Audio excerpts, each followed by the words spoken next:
Hi, Democrats. Today is Thursday, June 30th, and it's time for the Chair's Daily Life. Happy Thursday.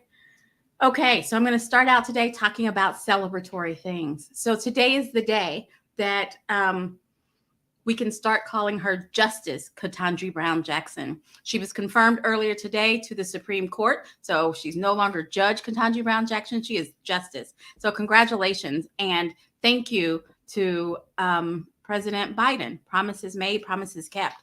So that's one great thing.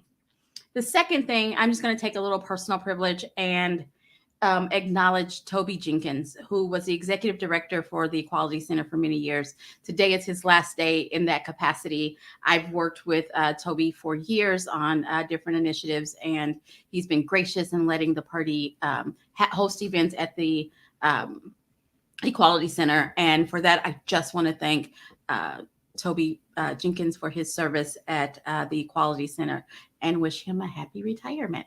So I just wanted to start out with good news before I warn you about what's happening in Oklahoma. Another day, another scandal. So regardless of what the pundits, what the folks on Facebook will tell you, Superintendent Joy Hoffmeister, or maybe I should say Joy Hoffmeister, remains the superintendent of public instruction. That is still her job. And she's still getting paid to do that job.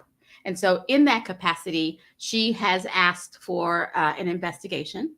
First of all, she's asked for somebody to step down, and she's asked for an investigation into what absolutely appears to be, what's the word I want to say? A conflict of interest by someone appointed by our current governor. Shock of shocks.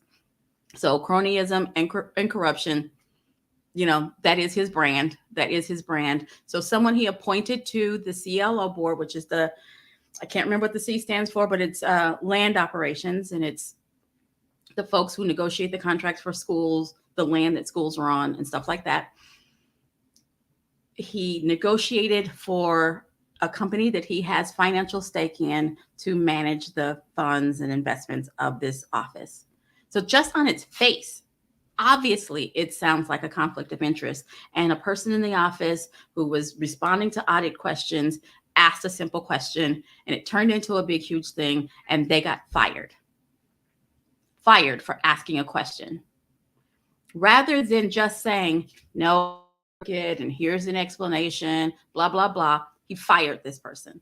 And now there are two, not one, but two whistleblowers of wrongdoing on this board by this person who was appointed by our current governor. Again, cronyism, corruption. So Superintendent Hoffmeister has asked for an investigation and has asked for the guy in person to be fired, the guy in charge to be fired. And our current governor, whose name I'm not even going to say, our current governor said, no, let's do an audit, because he likes to brag that he's responsible for the most number of audits in our state's history. Here's the thing. It is performative. It's crazy town, because he demands these audits. And then when we get the results and they're not the results that he wants, he tries to cover it up and make sure that we don't know about it. But thanks to independent journalists in our state, we get to find out the audit results. So I'm talking to you, Oklahoma Watch. I'm talking to you, Norman Transcript, the Lost Ogle. I'm talking to you guys.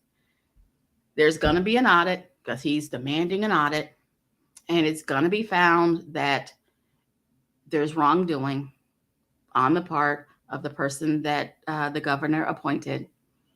And there's going to be some wrestling, some maneuvering, some machinations to make sure that we don't find out. And we need you guys' help to find out, because it's going to happen. It's absolutely going to happen. You heard it here first, or probably 10th, because we all know that it's going to happen. But these are the folks that on Tuesday night, the Republicans who showed up voted for. And I say it that way because everybody is crowing about how Democrats didn't show up, and I'm very sad that Democrats didn't show up. And we'll talk about that on another day. But Republicans didn't show up either.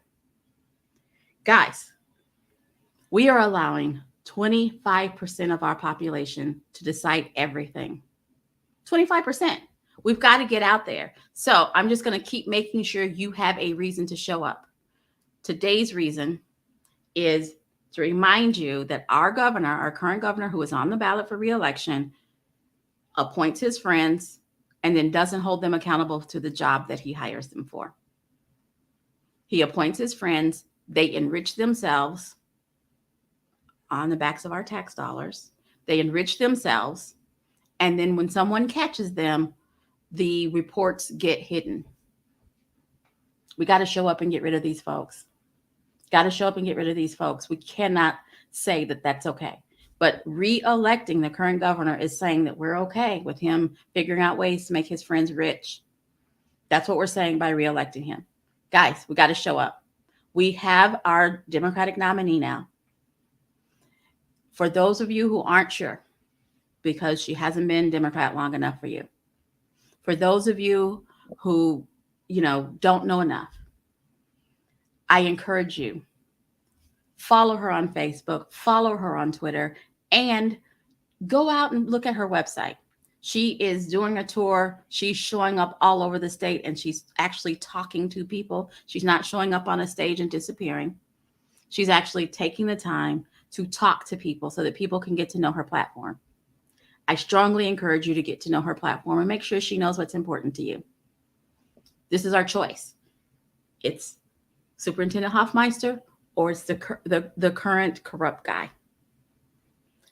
I vote for not the current corrupt guy. All righty. Thanks for joining me. I'll see you guys tomorrow at 4:15. Have a great one.